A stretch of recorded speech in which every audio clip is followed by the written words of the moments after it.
Good evening. Hello, Jackie. How are you this evening, Dr. Miles? I am great. We're ahead of time tonight. It's just 7 o'clock. So again, I guess we'll get started. I guess we will. Yeah, I want to welcome our viewers to, again, our programming on Tuesday nights. And for this month, Jackie, it's been very interesting. You've been engaged with a lot of folk. But I do want to share that I'm Dr. Willie Miles. I am the president of Dr. Willie Miles Children's Foundation, located here in Atlanta, Georgia. And Jackie? I'm Jacqueline Hampton Clemens, CEO of Valley of the Giants Curriculums and Conversations on Historically Black Organizations and Institutions, and also a principal here in South Florida. So again, welcome everyone. Jackie, it's kind of interesting. We always start kind of casually on when we start opening the program up. What's been happening in South Florida? Anything exciting?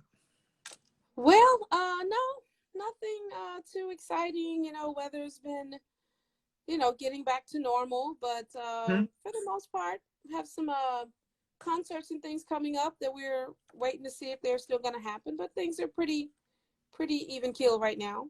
Hey, did everybody treat you nice for Valentine's Day? Did people treat you nice? I just want to know that. I felt very well treated for Valentine's Day. Yes, I did. Thank you very much. Included tons of wishes, a few gifts, and so it was very nice. Yeah. I hear there was a major things going on in Atlanta. Yeah. Atlanta's always popping. That's why they call it. Some stuff going on. But again, I think the weather is kind of strange here. We are like cold. We're cold one day and then we're hot the next day. It got up to like almost 60, 70 degrees today. Tonight's dropping to the 40s. But hey. Oh my goodness. I'm glad I'm able to feel it. Look, as the older folks used to say, you could be on your cooling board. So I'm not going to worry about that. Well, I tell you what, that's also catching cold weather. So be careful with that. Yeah. Jackie, next week, our session, we're going to end up this month. We may take a week off. I'm not sure yet, though. It's according to what our audience wants. But, our next week's topic is critical race theory. And people, right. Wow. Just waiting on that. Break after that, Dr. Miles. Yeah. People just waiting to talk about critical race theory. We know the thing about that, and we'll get into tonight's session in a few minutes. I'm just, for the life of it, I think I understand why some people don't want it taught, but I still can't understand, the truth. I think the whole term, right? I think this critical race theory, which we know, I believe is something that is typically used in law school or something like that. I think we're using that term to fight something very simple, which is already voted on the within the Department of Education as a requirement, and I believe all 50 states, and that is Black history. I mean, come on, critical race theory. Well, it sounds so dramatic and so clandestine, if you will. Critical race theory is teaching Black history, and they don't want to teach it for obvious reasons. Why are you trying to do that? Why are you trying to do that show tonight? That is not the topic tonight. I mean, it's next week. Can you hold on for a minute? You brought it up. Can you just wait till next week to give us all that? But you're right, and the reason is not, it's an issue because we're talking about institutionalizing it, and when you institutionalize anything that is conflictual to other people's belief, it sounds like problems. But hey, we're gonna talk about it next week. Let's talk about it next week. So tell all your friends and colleagues that next week we're doing. I'm gonna go ahead. I'm sorry. Continue. Are you okay? All right, great. Yes, Okay, just getting the charger. Continue. No problem. Critical race theory next week. Jackie always surprised me with this technology, and we're live, so anything can happen, folks. But I want to make sure all of our audience was aware of that. So have everybody tune in next week. Well, everybody should be tuned in every week. I want to thank our Facebook followers for coming back again. Al Miller and Michelle Fortis on watching, and a few others. And of course, our faithful Instagram folk are on tonight. I do want to share that this Black History Month lineup that we've had has been really awesome. A lot of input from all of you all, even after the show goes off. So I'm really happy that that you all are really tuning in, but not only tuning in, but it becomes a conversation in your households. It becomes a conversation. It's not we're talking and trying to get audience reviews and trying to get the numbers up. I do want the numbers up though, but it really is about things that are really important to our community. And if it's critically important to our community, Jackie, it ought to be important to everybody else's community. Because we're And you know part of what I'm curious about, Dr. Miles, since that. you bring up Black History Month, you know, maybe in March we can talk about this. Has it been celebrated this year as much as in the past? I mean, from where I sit, it seems to be a bit marginalized this year. But again, that conversation is post Black History Month. But I would like to know, you know, what the audience's experience is with this Black History Month. Well, you know, I guess some folk may not be experiencing anything. It's kind of interesting, and let's not do this either because we're going to take a lot of time up with the topic tonight. But it's difficult to understand why we don't celebrate us, which is another story. That's another story. Dr. Miles, And we need a whole conference on that. Okay. We need multiple workshops. Now, you talking about me and critical race theory? We're not going there. We cannot go there. Well, Jack, I do want to call out a person here. He's on from Africa. He's from Sierra Leone, and Gropius is on. So I want to thank you. Over there, it's midnight. So he's staying midnight. So he's staying up to make sure he's gotten his word in with Let's Talk About It. And I know if Gropius can be up to midnight, and here in America, we don't be able to get people on at 7 o'clock Eastern Standard Time. But anyway, and we also have a new regular who's on. Was it pronounced Scarlett? No, I heard. No, what she told you last time. No, she gave us her name, and it wasn't her login name. Hey, give us your name again, because you were on fire last week. But while she's doing that, back again. It says Scarlett. It was Steph. It was Steph. Okay. Yeah, I think it's Steph. All right. Okay. Well, I got to figure that out. See, I was right. Steph, you were right. Thank you, Steph. I should go on Jeopardy. But anyway, let's move. With that, Dr. Miles, really? Yeah. Hey, y'all, tonight is an exciting topic.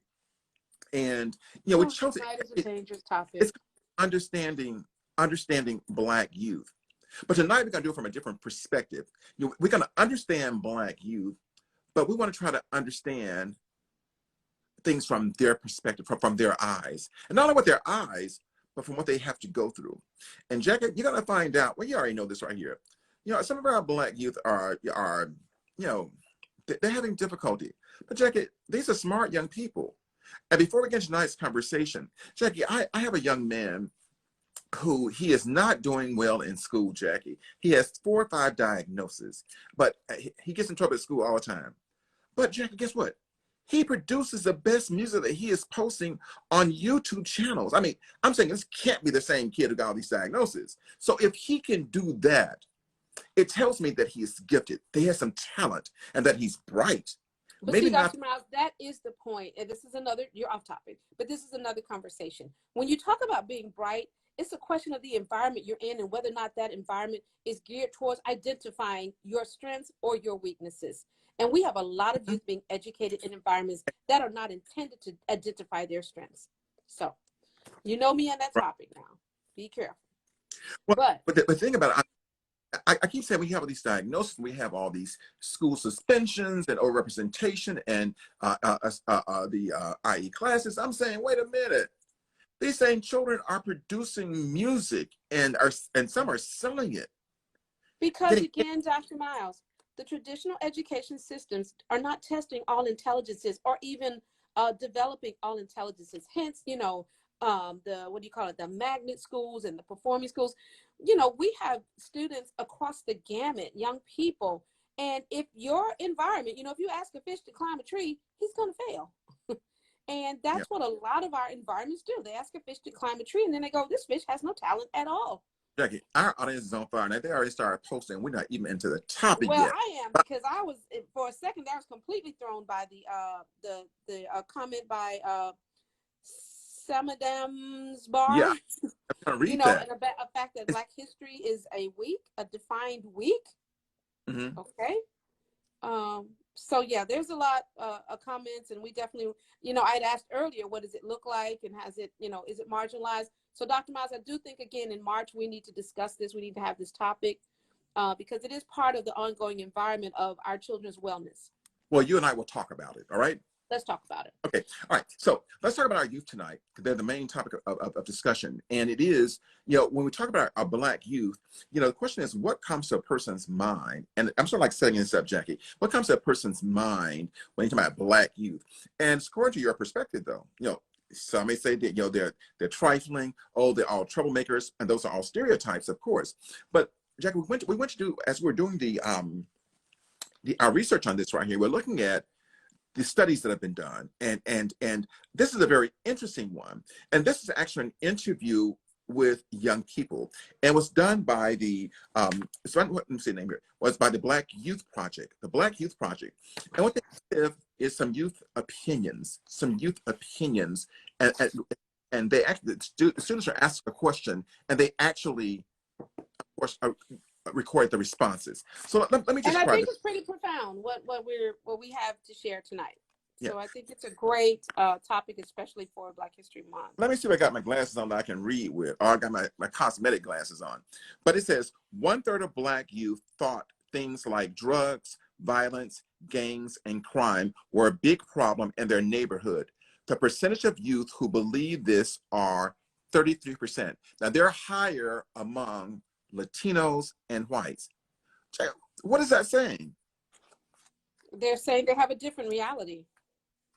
That's why, again, I'm very intrigued by many of the statistics we're going to be, or the facts that we're going to be sharing tonight. Even the second one. But it's not even the reality. It's deeper than that. I'm saying that if kids are saying this, if they're saying this is a problem, why is no one responding? Are you with me? I am. Another conversation, because we know it's normalized in certain communities. It's just treated as the status quo. But no, I'm trying to go even deeper than that. I'm trying to go deeper. The deeper is that these are young people, that this is what they're saying about their community. They're saying they believe it. And you're asking, is there help? Is there support? Is there counseling? Or what is any adult doing about it? Well, maybe I'm going too deep, because it ain't even that. It is. What is it? What are you saying? It's profound. I think it's profound that this is what they're saying. And the question is, what is the action that's being taken by those in power?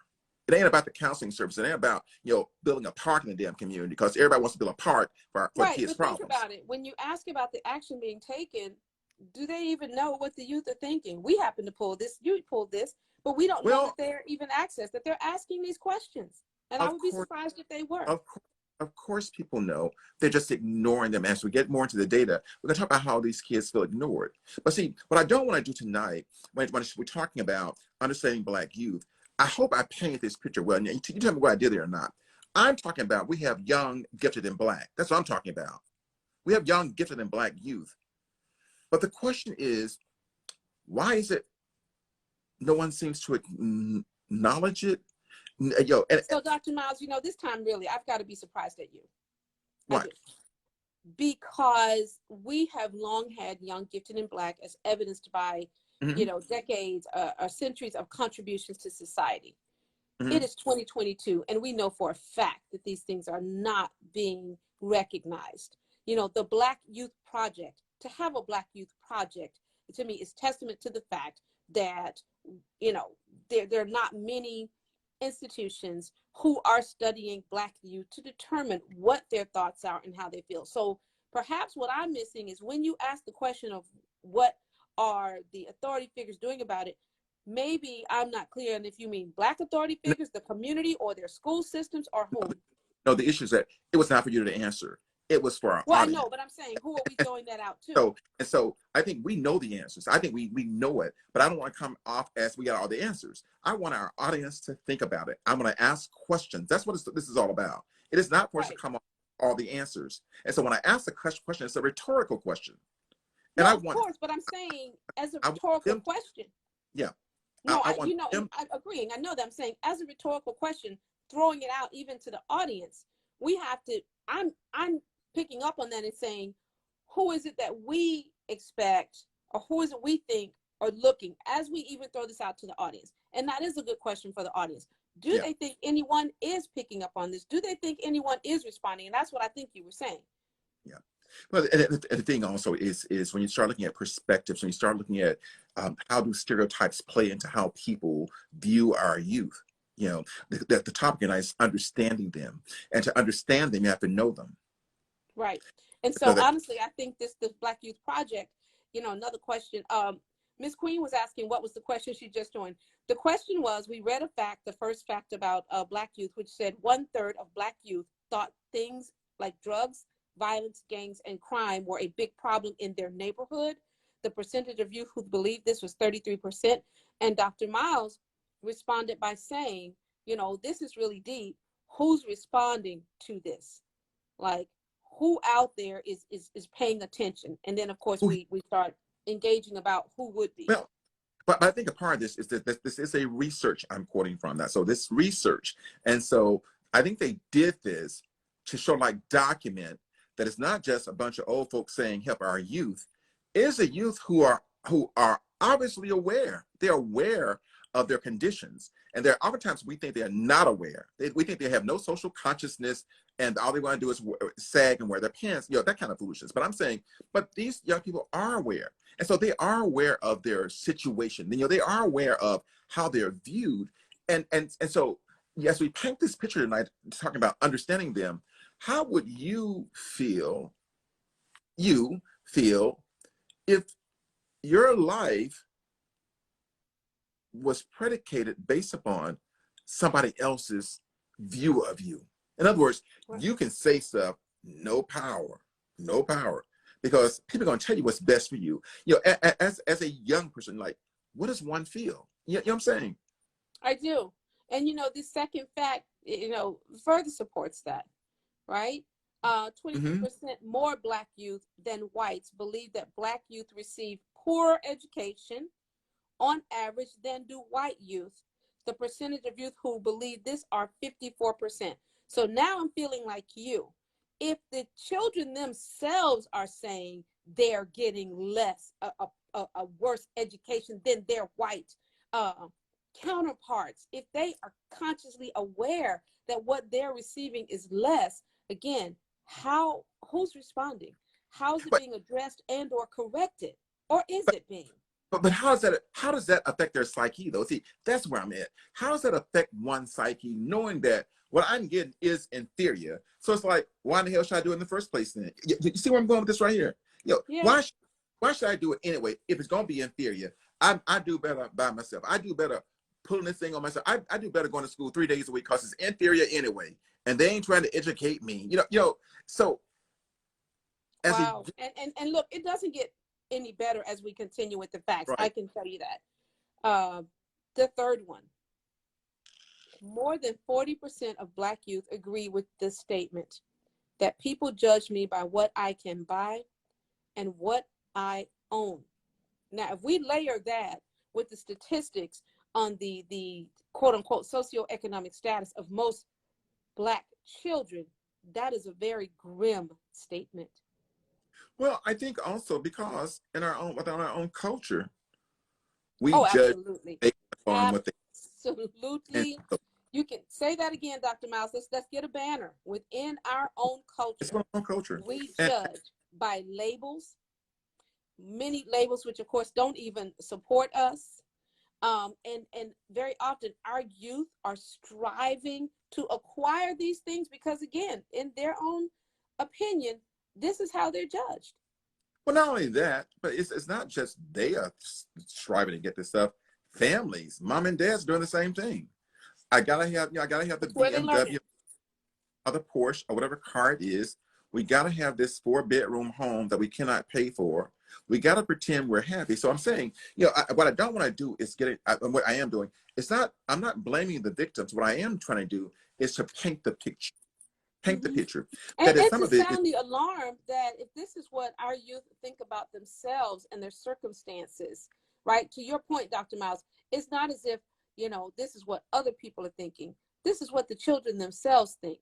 And that is alarming. And again, what does that do to their psyche, to their development, to their aspirations? How is it impacting them short and long term?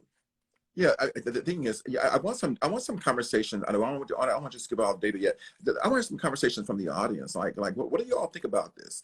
You can type it in your chat box, but I think this is kind of discerning. I mean, it's sort of like we're doing a backdoor thing to, we're talking about understanding Black youth, but there should be understanding Black youth through what perspective? Am I making sense? Like through what? Understanding how Black youth think and what they think. Absolutely. And not only how they think, but think about it. Just take for a second how they think and how this thinking projects longitudinally, over a period of time. How does that manifest itself in their behaviors and their values over a period? I think we have the answer. Well, we do. Yeah. We see it in many different outcomes. So, folks, let's talk about it. This is on Jack. We have our Facebook followers on, and they are just listening, listening attentively. And I of have course, yet to be able to join Facebook. Of course, we have our Instagram followers on. Tonight's topic is understanding Black youth, and this is part of our, I hate to say it, Black History Month being Black, but it's part of our what we do as community service. Right. Right, And tonight's topic, I think, is going to be very enlightening for all of us. Again, this is a project done at something called the Black Youth Project, where Black youth were asked questions about their existence. Brilliant project. Isn't that amazing, though? That they were asked questions about their perception of their existence. But what's so amazing to me about it is that, when I say amazing, I'm saying it's really exciting to me, is that they are aware and they function in this insanity. And think about it. It also says, because sometimes we suggest that they don't read, they're not paying attention to news stories and social happenings or civic engagement. And so this says that they are aware, because a lot of times I think we want to kind of suggest that maybe they're being shielded, maybe they don't care, but they're very much aware, let's say, of society and clearly some double standards when they speak of receiving a poor education. Brown versus Board happened, 50 some odd years ago, almost 60 years ago now, and our youth are still recognizing a difference in their education. Youth from today are saying the education we get is not the same, and we would really be challenged to disagree with them. So how does one function knowing that most things I get are going to be inferior, then I succeed and other folks say, you're overreacting, y'all ain't got to act like that? I'm talking like a high school graduation. Now y'all too excitable, so can't nobody. Well, I think it continues what we said before. You can only clap after everybody goes through. Are you with me?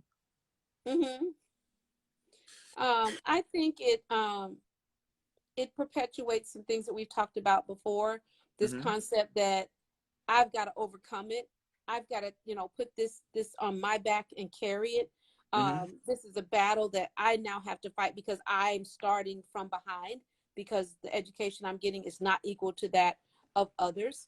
So, and again, when you grow up with this, if you're starting with this at a school age, then now we're talking about hypertension, stress, medical issues, and all sort of concerns as you get older. And by older, I mean in your 20s and 30s. So it's definitely revealing. So how about 50% of these youth believe that government doesn't care, but we encourage them to vote? Believe that government care very little about people like them. 56%, the majority, believe that the government doesn't even care, right? And we're trying to get them to register to vote when their thought is, as you said earlier, Dr. Miles, why? Why bother? Folk? Right, Miss Queen, right. I've got to work twice as hard to get half as much. And this is 2022. Why? Why are you still here? If you get half. Right. If you get that. Yeah, because honestly, you could get 25, 40%. It doesn't always have to be half. But see, when you have the picture, and I think most we do, Oh, is wow. when you tie in critical race theory into youngsters' thoughts, as we're talking about Black youth, we're really talking about Black culture. We're talking about Black adults too go through this stuff. But the research was to get an idea of the perceptions and the beliefs of Black youth. That's what this thing's about. This is. But as we're talking about it, I'm saying, so here I am and you sort of like mentioned this, Jackie. Here I am. I have all these beliefs, and then you want to figure out why am I anxious? You're trying to figure out why I'm depressed and why high blood pressure is so prevalent in the Black community, and why all other illnesses, and why we're overrepresented in everything negative. Mm-hmm. And we haven't really discussed, the age of this group and at what age these sorts of thoughts come to the forefront. The next one, again, clear example, the overwhelming majority of Black youth, and that's 68%, believe that the government would do more to find a cure for AIDS if more white people had the disease. It goes on to say that a smaller percentage of Hispanics and white youth would agree. So that is saying that Hispanics and whites have a different perception on how the government approaches the cure for AIDS. But Black youth believe that it is affecting the Black community more, and that is part of why the government does not put more effort into quote unquote curing it or finding a cure. And see, this is part of the understanding why Blacks don't want the vaccination. Now, I'm not supporting Absolutely. it. I'm saying, but this feeds into it a lack of trust of government, and they don't believe the government's trying to help them. So that's why you see these high numbers of Black communities not taking the vaccination, and are special efforts and more money is being poured into convincing them to. It's because of what? The beliefs. And these are young people. These are young people. So let's. Right. And also, Dr. Miles, it says now that these beliefs cross over from education now to their health and well-being. Yeah, of course, it all interrelates. It all interrelates because so is a man thinking, so is he. If I have faulty thoughts, it's going to mess my whole body up. If I'm worried all the time, it's going to mess up my organs. It's going to cause all kinds of illnesses. So, but check it. My thought though, as I was looking at this research, I was just saying, I think it's phenomenal. And you must say, oh, well, it ain't for them. They always know. I'm talking about, I think it's phenomenal that our young people are aware of what's going on. They are aware of what's happening. And they thrive in it. They overcome it. But yet, because they understand, even though, let's face it, it's not really something that's taught, which to me is another thing. They're getting it organically. No one is sitting down saying to them, hey, this is what's happening to you. But yet they're marginalized. And so they're dealing with all the, and this is not looking for reasons to enable them. We're talking about, the question is, if you have not had these kind of experiences, could you survive it? If you've not had the Black experience, there was a workshop, I saw this somewhere, and they asked the question, oh, I know where it was. It wasn't a workshop. It was one of our national leaders calling out politicians.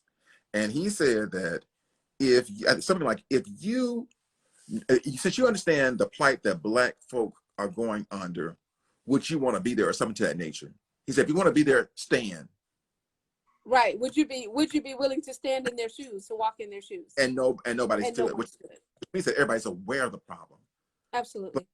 But people are not willing to put forth the concerted efforts to solve it. Well, right? Again, more, and it gets worse. More than 90% of young people believe that sex education should be mandatory in high schools. Okay. The percentage of youth who believe this is 93% of Black youth. The majority of young people agree that condoms should be available in high schools, and that is 76% of Black youth. I wish being aware, being sexually responsible, asking for sex education, believing that, you know, if you're not giving me this education, then I'm being denied something that I should have. I think that's significant for 90% of young people to say that they think sex education should not just be included, but should be mandatory. They're saying we want to learn, we want to know, we want to protect ourselves. That's huge because that's not the rap that they often get.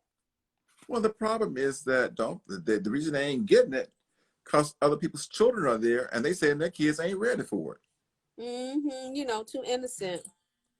So it's just, it's just, I think we got to listen more to our young people because they're telling us things that they're going to work for them versus us telling them what works for them. Right. And I think young people often deal with reality more versus politics, because I think a lot of times once we're in that adult and so-called corporate and professional environment, the reality is not what's important. The perceptions are what's important. So in other words, people are concerned about the perception of teaching Right. sex education. People are concerned about the perception of passing out condoms versus dealing with reality and keeping them safe. Just because you have a condom doesn't mean you're going to use it. But we're so afraid that it's going to be used that we blind ourselves to other realities. Well, we should hope it be used We should hope. because in our other segments, we show that kids are having sex at school. Constantly. So the point is that we're gonna give these things and hope they do use them because guess what? Whether they have a condom, there's another conversation. Whether they have condoms or not, they're gonna have sex. And then, Dr. Miles, I have to go a step further and say, is it by design? Is it by design? Are we passing out condoms in some places and not in others? Are condoms more readily available? Is sex education more readily available? As our earlier statistic says, is the education different in some places versus others?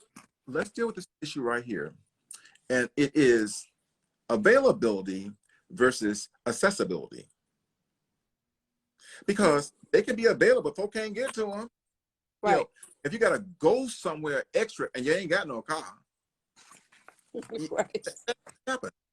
So well, that's why they said they believe they should be in schools because kids are the in point school, people. What the kids are. Right, but we got to go to a community center. To your point, I don't have access to get to that community center, and it's probably a 9 to 5 community center. So, you know, if I can't get there while my parents are working or while the average person is working and you close on the weekends, your point about accessibility is just on point. Well, that's the issue with many things geared to help the Black and party communities is we make it available to them. Okay, well, if it's 10 miles away, it ain't available. And if it's 9 to 5, Monday through Friday, it's not available. So you want people to take off work to deal with necessities. You know, the key is we've been saying for years that we need to be more responsive to our young people. We need to listen to them more because they know what's going on, and their culture. I mean, when I say culture, I'm talking about their age groups than we do. All we see is and if we're being responsive to young people, we do want them in school, right? Monday through Friday. So shouldn't we have some offices open on Saturday and perhaps on Sundays? Another conversation. You can't do that because of funding. No, you can't do that because, you know, the government works 9 to 5. Well, think about, you know, again, I don't want to just throw it on government because guess what? Churches are the same way. Churches are available. I mean, the point is, but churches ain't gonna pass our condoms. Right, they won't pass our condoms, right? Their hours are more available, but yes. So my whole point is that I don't want to throw the crust of this on government. We're talking about the young people's perception of government because we already know government can't solve our problems for us. Right. And that's another conversation because perhaps government should not be solving our problems for us. Education. More than 60% of Black youth agree with the statement that it is hard for young Black people to get ahead because they face so much discrimination. 61% of Black youth agree with this statement. Well, you know, the thing about it is that, you know, what I really want to do, I kind of feel like sometimes, and I want to just make sure we're cautious of this. I want to feel our audience. I really want to feel their engagement. And I know they're listening to this right here. I know they're saying, this is just phenomenal. But what I don't want to do, I want to also make that sure that we're giving them some food for thought. And we're not just throwing out numbers. We're not just throwing, somebody said, we have to make this relevant to them and to our audience. And so our audience can make it relevant to the social and civic groups they're involved in. The key is that our kids are talking and our kids are telling us what they see and what they feel. And we have to be their voice, even though they can't be the voice. Now, I do understand why this was done. This was done as this research was done as a foundation to, in other words, to bring validity to what we've been asking for. And so to bring validity is, let me go and ask them and put it in a research document. Guess what? You'll believe the research, because guess what? We got the test and that we gave them. And that's what they actually did. So these questions, are these statements that we're reading, is a result of questions of young people that were interviewed. And I think the young people that were interviewed were from like 15 and higher. Yeah. Okay. So, very interesting to see what their thoughts are. A near majority of Black youth agree that sometimes young Black people have to act white to get ahead. Whole nother session. Well, the thing about it is that, they ain't just young people believe that. And, I always tell people, Jack, I said, Langston Hughes said we must wear a mask. The problem is that some of us forget to pull the mask off. And some of us don't know we're wearing a mask. Yeah, because it can become so fixated, and it it's becomes the norm. And that speaks to the environments some of our youth are coming up in. And when we have conversations about what are healthy environments for our youth, is it healthy for any youth, Black or white, to be in an environment where they're the only one? That happens a lot, or where there's only a few. Things like that. Are those environments healthy? Well, with some of this, what is healthy, it brings some income to some of these folks. But the thing about it is that when some of our families have told our children, you need to talk like white folk talk. You need to act like they act if you want to have the advantages they have. And like the little saying is, when you're at Rome, act as the Romans. Right. Well, hey, I think we're going for that today. And look, it goes back to the start: education and awareness. The overwhelming majority of youth believe that, on average, this one's going to hurt a bit,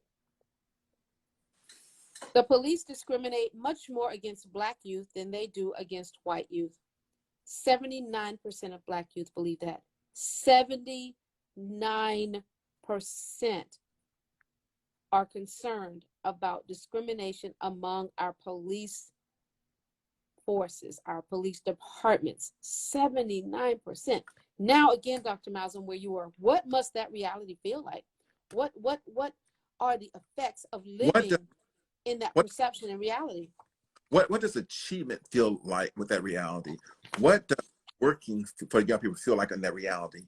What does achievement feel like in reality, that I could be gunned down by police officers? I could, and regardless of what I'm doing, and I'll be targeted, But see, and the thing that I'm not struggling with, I try to be with caution when I say, is that with all that going on in my mind, then I have to study.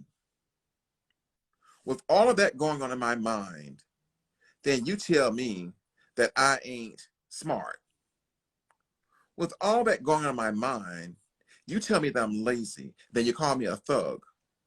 With all of that going on, when I have to be concerned about walking to school and getting there alive. Not from gangs, from police officers.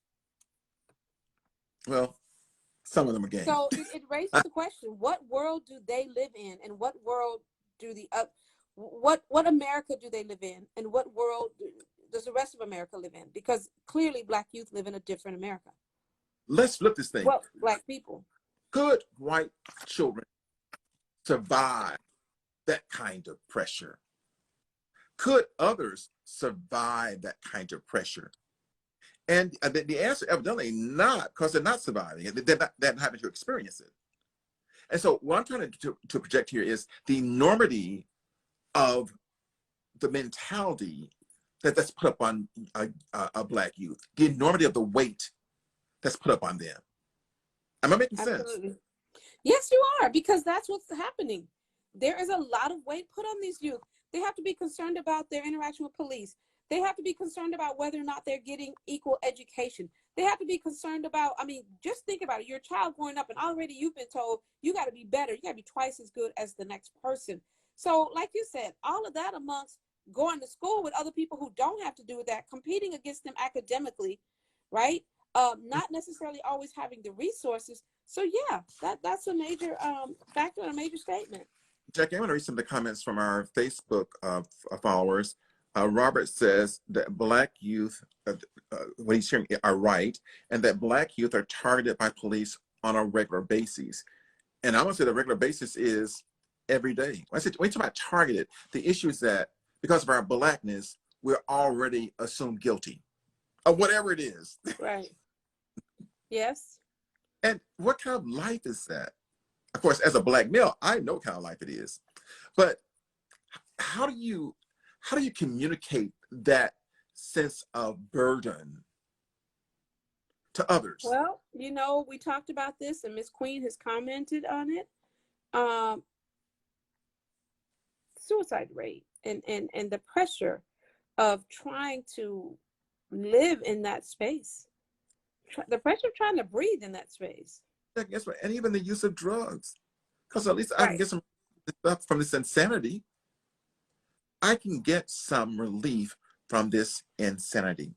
So, but we're giving you a lot of these questions that were asked to Black youth from the it's called the what's called the Black Youth Project, and I should be familiar with that. The Black Youth Project, and Jackie, you know, as we talk about this, we talk about like it's something like this new. It really isn't. What we're doing is using the research that was done to validate what we were talking about. Am I correct? You are correct. And when we mention new, Dr. Miles, sadly, what comes to mind is that since we didn't know this was happening before, for some people it is new. And that's, again, the sad part, that we have not learned our history, that we don't know the realities of our life, our existence, our experiences in America, because again, we're about to now hit another topic that as I'm reviewing our notes, honestly gives me somewhat of an emotional response. This was done by the American Psychological Association, Black boys viewed as older, less innocent than whites. And again, we're looking at this from the Black child perspective. So Black boys as young as 10. You're talking about a 10-year-old that's got to worry about this, may not be viewed in the same light of childhood innocence as their white peers. And I got to put a pin here. I haven't finished reading. I got to put a pin here and say, what in society? We know what it is now, but let's just think about a society where we see 10-year-old boys differently based on the color of their skin. But you know what's interesting, Jackie, about that? It's how it's viewed, but they actually see him as being a 14-year-old. And that's where the abuse comes in. Not that they should be handling a 14-year-old that way. But that's why the 10-year-old boys are manhandled, because they are seen as being older. What's a 10-year-old Right. And again, the question, then why aren't white 10-year-olds seen as being older? Well, when do we get older by skin color? I'm going to tell you why. And this is not, I try to make this stereotypical, but usually we're more muscular. Usually we're fuller. And we don't look like, and this is not a justification for them. My point is that we look, I'm going to use the word healthier. And so what happens, they say, oh, he got to be a 14-year-old. Right. But Dr. Miles, we know of many instances where we even had, you know, a 23-year-old who was slight and lightweight. So I understand what you're saying. And in those cases, if a child looks physically older, we can understand that. We know of what it was, the 12-year-old that was shot at the park. Right. And very often they don't look big look, and strapping. Yeah, right. Okay, they are regular 10-year-olds, or they're not very heavy people. So it is really more a perception. When we start going by looks anyway, ask the child, how old are you? Right. When we start going by this looks, when did we start arresting by looks? You know? Well, the question is, when did we stop? But And okay. I think that's a good point there. She says Emmett Till was 14. That's true. Got it. Hmm. Right. And And they referred to him, a when man. those white brothers referred to him as a man. Yeah. At the same time now, they will refer to a 40-year-old man as a boy. Right. So it just is what it is. So it Let me says, read a few of these. We're talking about you're at what the APA number is, one under the American and, Psychological and Association. and the APA is a very profound organization that deals with the psyche, mental health, those kind of things. You know, that's where all of our guidelines come for on how to treat clients. But they're saying this. They are saying this. And Jack, I think you read it. You said it was like they treat a 10-year-old like a 14-year-old, and not only treat him that way, but unfortunately, in some courts, they even book them that way. And the word came up from the APA about dehumanization. Don't see us as being, don't see us being human. We're subpar. So we're subhuman. So we're treated that way. So only whites are human. And if you ain't like a white, you subhuman. So it doesn't matter You're what happens. subhuman until proven otherwise, and it's almost Well, impossible to prove. and it's impossible to prove because they get killed first. And You it's know, possible to prove because people it, don't want to believe, and the it, stereotypes are it's just ingrained from it, birth. it is just I think a testament to where we are, and we can talk about how far we've come, and we have, but we have such a long ways to go. A long ways to go. Yeah, Jackie, I think you and I were talking some months ago, and I said I've been fighting this battle for over 40 years, and with the same topic, and it's the same stuff about overrepresentation of minorities in the juvenile justice system, incarceration, you know, the graduation rate of Black males. You absolutely have. You've been out there in many different capacities, trying to just fight for them to be seen as human beings. Absolutely. Dehumanization. Yes, dehumanization. Um, the unconscious dehumanization of Blacks could have been a result of negative interactions with Black children rather than the cause of using force with Black children. That sounds a bit like blaming the victim Right. for being Black. The students judged children up to 9 years old as equally innocent regardless of race, but considered Black children significantly less innocent than other children in every age group beginning at the age of 10. That's what our kids are dealing with every day. Is it the double digits? Is it the double digits changed it? Robert is also, Robert also on Facebook said that more responsibilities on the shoulders of Black males as well, and it's not trying to separate Black men from Black women. We're talking about, when you look at the data of those who are in jail, Mm-hmm.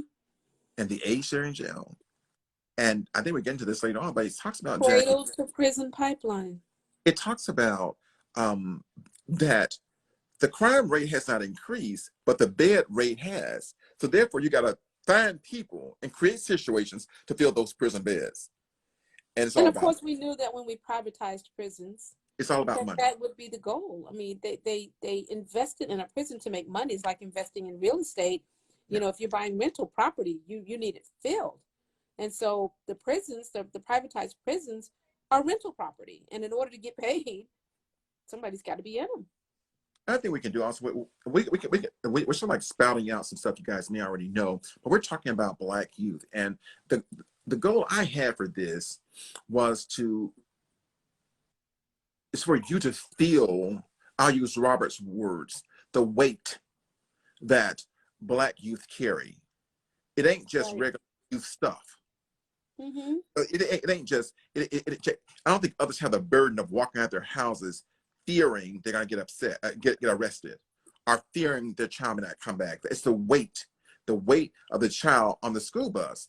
Will he be put off the bus quicker than any other kid because of something he said or did? Or will he be left somewhere?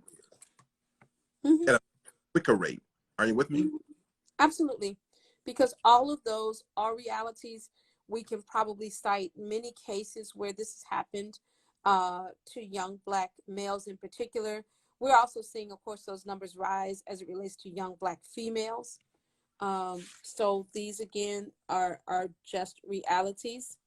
The Miss Queen, system. Miss Queen, you are correct on that. On what she just wrote about prison base being determined by education and starting in the third grade. Right. So what I want to know is, why are we sharing this information with privatized prisons? Like, why are we helping them? What, who, here's, okay, this is where I go deeper. If you're using third grade scores to help predict prison beds and therefore paying for them, are you the person that's trying to make sure the third grade scores are good? Well, it's not necessarily the scores. You know what it is, and it's not that they're sharing the information. Of course, this is the research that was done, and the research simply says that children start getting turned off to being educated and going to school, begin to hate school by third grade. And we But know if that's you don't, exactly what I'm saying. let me finish. And if you don't finish third grade, then you're more likely to go to prison. Of course, because what are going to So, be your options as an adult but without an education? to work with me now. It's not, of I course, am. because everybody doesn't know that. All right. So everybody doesn't know it. So that my whole point, just work with me for a second. My whole point is that, so I don't think they're saying, okay, we got a third grader who in school, build a bed. But we're doing projections, and we know that kids are not educated, of course. Of course, they have to go to other kinds of activities, which may be criminal activities. And And so of when, course, we know we're dealing with percentages because they're not doing one for one. Like, if you okay, got a school that got 400 kids, they don't go build 400 beds. I'm really agreeing with you, Dr. Miles, at every percent, at every stage. But I'm also saying that a system that looks at that, and this is, again, we both come from an education background. I question the intention then of you having all third graders reading and performing on level. Because again, when you then take away phonics and you take out certain, you no longer give spelling tests. When, well, when all these things coincide, for me, there's a reason. well, yeah, my views, of course, are going to be totally different from yours. I'm not here to argue it. I'm No, sure no, my of course. We're just having a discussion. my thought on it, though. My thought on it, and you've said this over and over again, it is not just the responsibility of the schools about this third grade dropout. It is a family's responsibility. So when they start looking at this third grade dropout, it wasn't just what the schools are not doing, it was also what the parents stopped doing. Because what we start seeing is that after second grade, parents stopped going to parent meetings. So Right. th- Again, agreed. there were a whole lot of things that were happening that causes this project, and the projection is not only just with prisons, it is across the board. Agreed. So it's just I have to use Robert's word because it's the word that I liked, and it's the weight that Black youth are under. And guess what, men don't even know they're under it. They just it becomes a normal way of life. They just do it and make it happen. And so Right. that's why those parents are so excited when they see the kids graduate. They said, out of all the hell you had to go through, and all the marginalization, and all of the inequity in education, you still were able to graduate. And that's what those graduations are so much more meaningful, I think, to people of color, especially Black people, when their kids do graduate. So we have a lot going on with our youth, and we just need to listen to them. We need just to listen to them. All right. Right. And I think the Black Youth Project is again letting us know that youth are aware, of these inequities.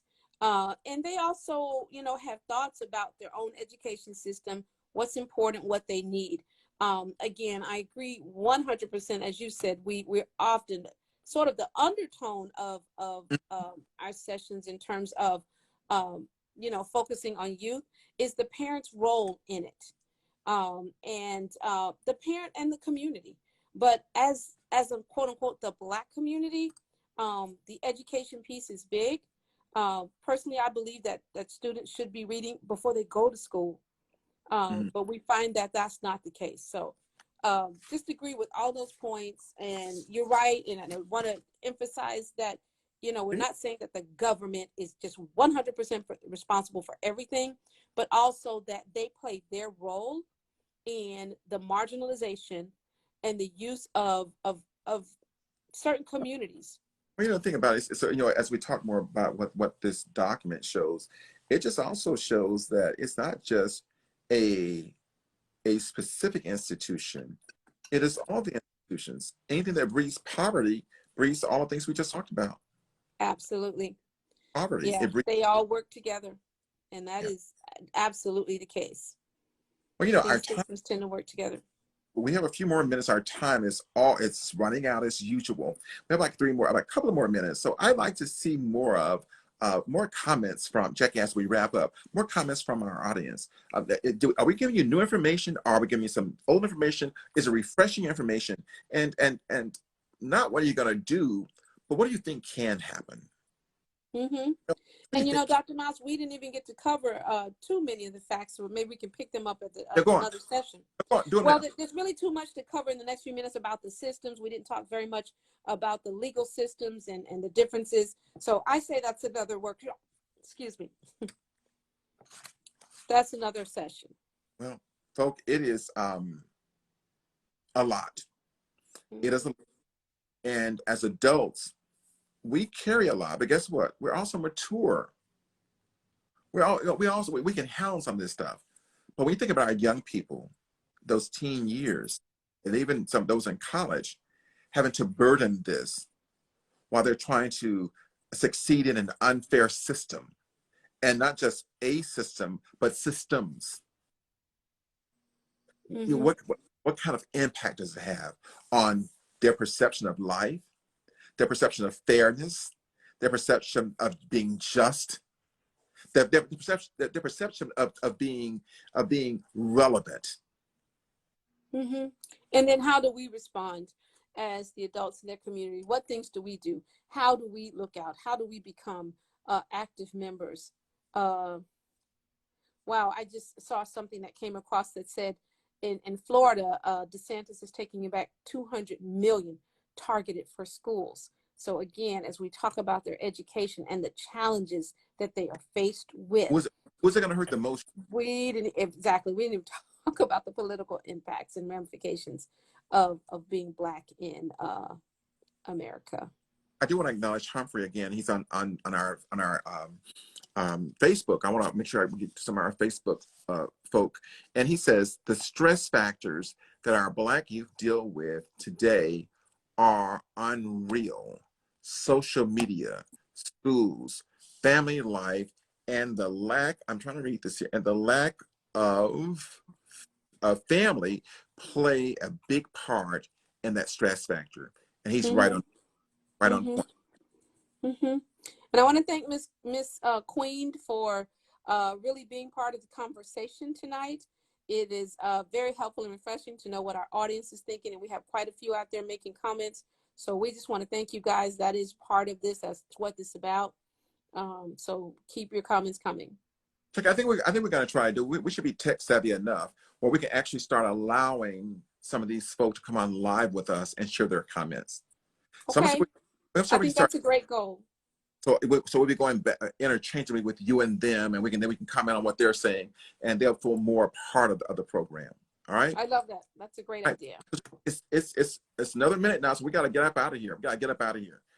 It's been another exciting program, and to me, it was a very passionate one, dealing with trying to not really for us to try to understand. I'm trying want other people to try to understand, and understand what they go through, and not be so judge them. You know what I'm saying? Mm-hmm. Understanding Black youth, again, a major and important element in this social justice issue. All right. Hey, we wrapped up another session. This is 3 we've had for the Black History Month series. And I love this month. We're doing well. I love our topics. It's very exciting. So, folks, at this point, we're going to wrap it up. Hey, listen, you guys be blessed. Thank you all for signing on with us, Jackie, as usual, on Instagram and Facebook Live. We have both audiences, and I'm really excited. Jackie, thank you so much for being on with us tonight. And hey, thank you, Dr. Miles. I always love it. Stay warm in South Florida. Will do. Al Miller said, he said, I thoroughly enjoyed. Hey, tell somebody, Al, about us. We'll see you All next right. week. All right, take care. Definitely, Miss Queen. We look forward to next week as well. Good night, everyone. All right, see you.